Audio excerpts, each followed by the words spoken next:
Now that you're with me, let's talk about the most common communication traps all couples fall into. And believe me, every couple hits these at some point in their marriage. Let's start with a story, one that may sound familiar to you. There was a couple I worked with, Ashley and Darren. Ashley felt like Darren never really heard her. She'd bring up something bothering her, maybe something as simple as the dishes not being done after Darren said he'd do it, and somehow within 5 minutes they'd both be shouting, or worse, giving each other the silent treatment. When they came to see me, they were really stuck. Ashley would say, "You never help around the house." And Darren would fire back, "I work all day and you don't even notice what I do."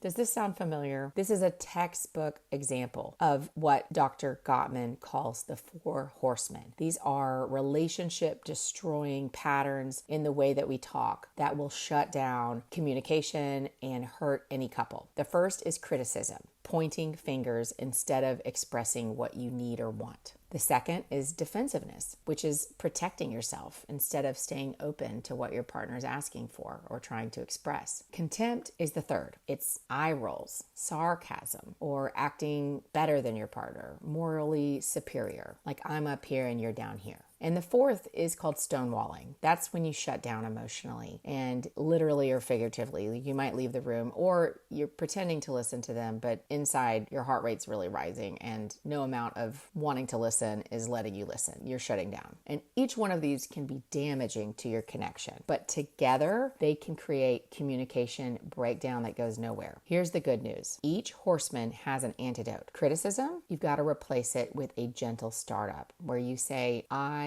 feel blank about blank. I need this instead. You're teaching your partner what you need. Underneath every criticism is a longing. So you're just talking about what you're feeling and what you're wanting rather than describing your partner. The second one, defensiveness, you've got to try taking some responsibility. So even if they're asking for something small or big, or they're complaining about something, trying to take some responsibility for being part of the solution, for helping your partner with what they're wanting or needing, rather than reactively defending yourself or criticizing them. For contempt, it's all about expressing appreciation and respect and seeing your partner as a true equal. It's okay for them to disagree with you. It's okay for them to think differently. Your way is not the best way or a better way. Seeing them as both just different. And then for stonewalling, you've got to learn how to self-soothe and take breaks, because stonewalling is usually just a body's reaction. When your heart rate is too high, that's why people start to shut down or tune out or try to leave an argument. So let me break this down with Darren and Ashley. Instead of Ashley saying, "You never help," or "You're always finding an excuse," she could try saying, "I've been feeling really overwhelmed with all